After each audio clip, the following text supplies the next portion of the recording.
All right, here with Jason Stitches here, doing a quick pro game recap for the weekly recap show. Jason, the last 4 games tonight were the quarterfinals, what we call the Dchl Cup qualifiers here. Let's quickly go at them and see what happened here. First game, you and I didn't see it, but we saw the score. It was Puck Buddies going against Snake Eyes. I believe it was a 10-0 or 11-0. I can't remember what it was. Something like that. Yeah. It was either 10-0 or 11-0. Maybe it was 9-0. I don't know. But it was a game that apparently was totally dominated by Puck Buddies. Obviously, they didn't play well the last 2 weeks. They played well today. Are they motivated for the playoffs, you think? You know, after 2 so-so games. Yeah, I think they are motivated. Tough draw for the Snake Eyes going against the top-rated Puck Buddies, but that's how it goes sometimes. And they put up good effort.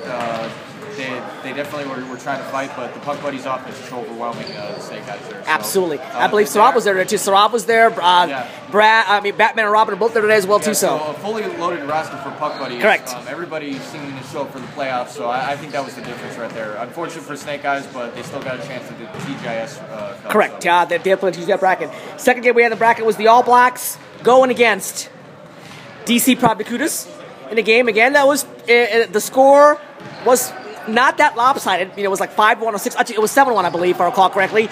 But the bottom line was it was a game that was totally dominated by the All Blacks. Yeah.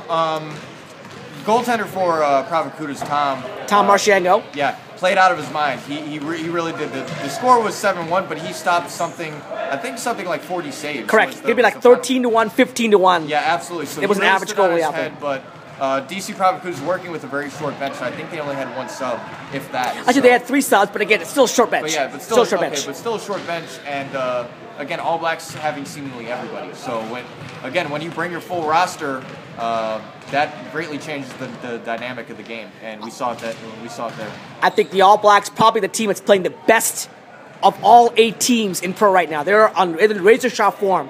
Can they continue that form for 1 more week and get 2 games in a row? We'll find out next week. Yep. Who will they play? Will they play the Ducks or Fuckmasters? The answer was the Ducks. The Ducks in a pretty close game, actually. They scored a couple of goals early. 1 controversial goal. It's not quite clear if it's a goal or not. We'll see the videotape overall. But they cleared a couple of goals early, and they held on to beat Fuckmasters 4-1, if I recall. We thought. Yeah, we thought that.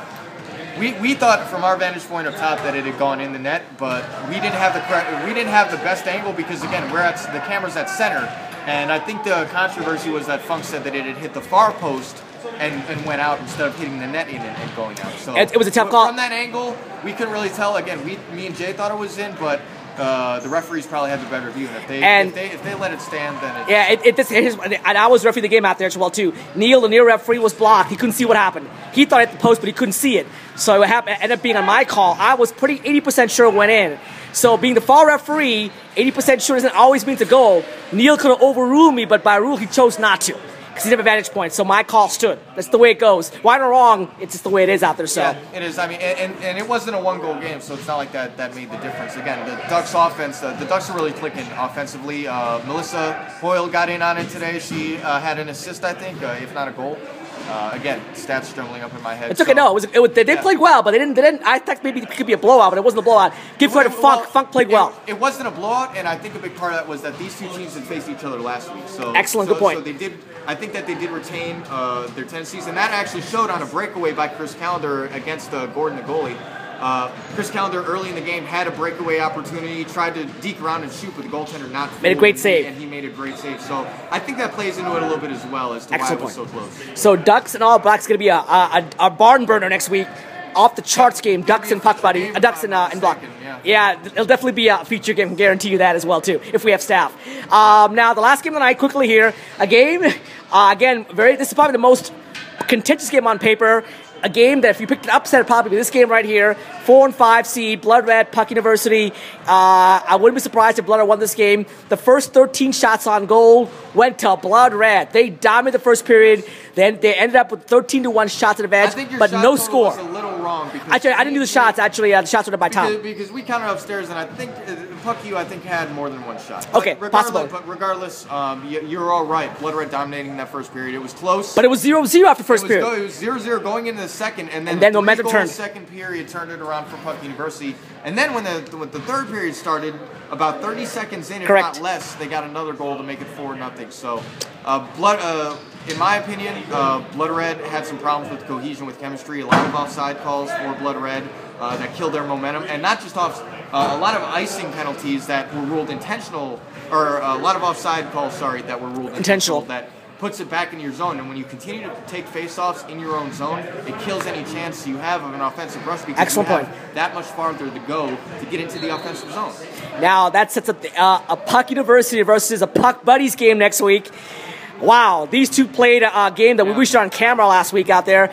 Upset of the year where Puck University beat Puck Buddies. Next week, can they do it again? I want to ask your opinion. They can certainly do it again. The key to two keys to me. One, how much out for blood are Puck Buddies for this matchup? I think they're going to really be out for blood. So we'll say see. so. But number two, if both teams show up with their full benches, it's anybody's game in my opinion. And we'll see. I mean, Puck University was constructed, correct me if I'm wrong, GM Suds, with beating Puck Buddies in mind. They've done it once this year. They can certainly do it again, but again, Puck Buddies, they're going to be pumped for this game. They really are. My thoughts here. Given the circumstances of last game with the last-minute goal to win it. Absolutely. Puck University is being constructed, still under construction.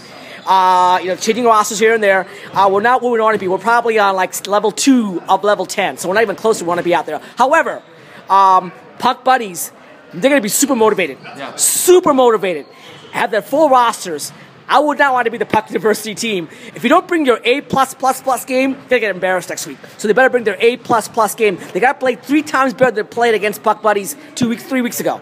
Otherwise, it'll be a blowout in favor of Puck Buddies, in my personal opinion. And again, remember... Motivation, very, very strong factor. Remember, in that game that Puck University did win, Puck Buddies did not have their full roster. That's correct. Very key factor. So... if Puck Buddies have their full roster this week, or this next week, watch out. Absolutely. That is going to be a really titanic match. Well, there you go. Pro Rack Up, the DCHL Cup Pro Bracket is set, the TGIS Cup Pro Bracket is set. We'll have champions next week in those 2 brackets. Thank you again, Jason. Great job as well. We will see you next week. Have a great week. Yep. See you later, folks.